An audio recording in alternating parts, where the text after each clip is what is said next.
My story is that when I was 16 years old, I met a disabled boy, and he had everything that I didn't. He had a job, he drove a car. I thought my social life would just take off because this guy drove a car, and I was real excited, and we started to date. And that's kind of unheard of in the disabled population. That doesn't happen too often. So I was real excited. And we'd go to dances, and we'd go out to eat, and we'd do everything together. Well, he had this job, and he was out in the world more than I, so I thought that was just real neat. So we dated until I was about 23, and then we got engaged, and I moved out of my house, and I lived in an apartment, but he was still home with his mama. He lived just with his mother his house, and it seemed like when we were dating, when I lived in the apartment, every time we'd go out, or every other time, his mother'd come along. And I thought, this is kind of strange. His mother's so overprotective, it drove me nuts. So I didn't know what to do because I kind of liked the mother, but I knew that this was, kind of strange. But I didn't want to separate from this car and this and this fact that I could have this good life with this man. So we kept on going.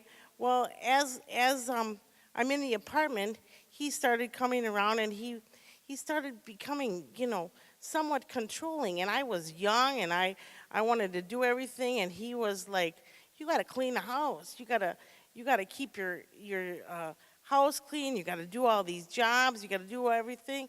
And every time we went out, it was, or he'd come over. His mother would call 3, 4 times in a 2-hour span. And it started driving me more and more crazy. But I didn't see through all that. I still was worried about that car. so so as our life went on, he became more and more controlling. And one day he came over, and he took his finger and he ran it across my countertop, and he said, "You better clean this. This is pretty dirty." And I thought, this is strange that he's worried about that. So I, cleaned it. I didn't think anything of it. And then as the weeks went on, he became more and more controlling, like telling me everything I needed to do and when I needed to do it. And so I'm in the apartment, and I'm thinking, well, he's acting strange, but this car is, real important to me now. I'm still gonna hang in there, and the mother was still around, and things were keep happening. And so one day, we just kept arguing and fussing with each other, and it got to the point that one day we were arguing, and I had this bird, and I really loved this bird, and it was in a cage, and he walked over to the bird cage, and he threw my bird from a third floor apartment down to the ground, killed my bird. And mother was there at the time too. And I was upset that this bird got killed, but I can't remember how many days had passed after he killed my bird. We probably didn't talk, probably for 3 days, but I had worked at a restaurant with him. That's where he worked, and I worked there too. So I had to go to the restaurant, so I just forgave him about the bird. And so then more weeks went by, and his family was talking to me about they needed money to keep this restaurant going. And needless to say, prior to having the restaurant, I had given them $4,000 for their restaurant. So they were talking about needing more money. So I was really upset, but I thought, how can I get out of this? So they were going to take me my boyfriend was going to drive me to the bank to withdraw some money for them. I don't even remember what the money was going to be for, but so I go to the bank, and on the way to the bank, I think, I'm not going to give him any money. He doesn't need any money. I've gave him all I can give him. So we get to the bank. We go to the drive-through, and I say to him, "I'm not going to give you any money." And he's really angry now, and he pulls out of the bank, and we get into, we're going about half a mile down the street, and he throws me out of the car. My wheelchair's still in the car, and he goes away. Well, a person across the street happened to see me lay there and came out and helped me.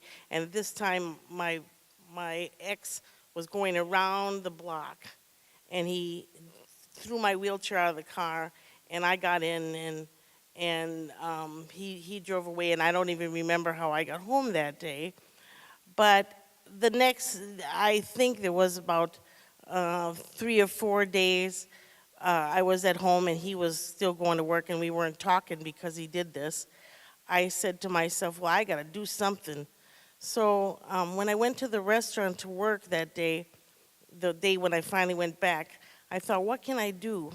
So I thought of putting a note inside of this man at the restaurant's pocket saying I needed help. Could you call me? And it was a man that knew me. We were acquaintances. We had talked a lot at the restaurant. So when he called me, I said I was getting abused from my boyfriend, and I needed help. And he said, well, the next time he abuses you, call me, and I will come and help you.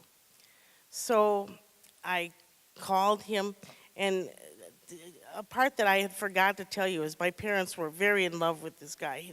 His kid couldn't do nothing wrong. I mean, they thought more of him than they did of me, I think. So so he told me to call him the next time I got abused. So it was like 2 days later, I got abused, and so I called him. And he came over, and he was like my knight in shining armor. And he took me to his family's house. There I stayed for 4 days. But I guess the reason I'm telling this story is that there's many people out there getting abused today, and they don't ask for help. And had I not asked for help, I would be in bad shape. But what happened after that is the man that came to help me, I ended up married 2 months later and was married for 30 years.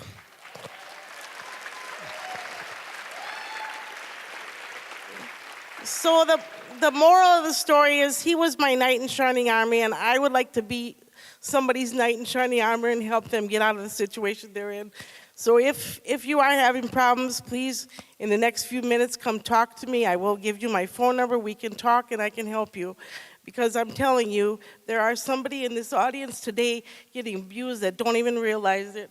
And you've got to get out. Because once you get out, you see there's a better way for you to live. And I'd really like to help. Thank you.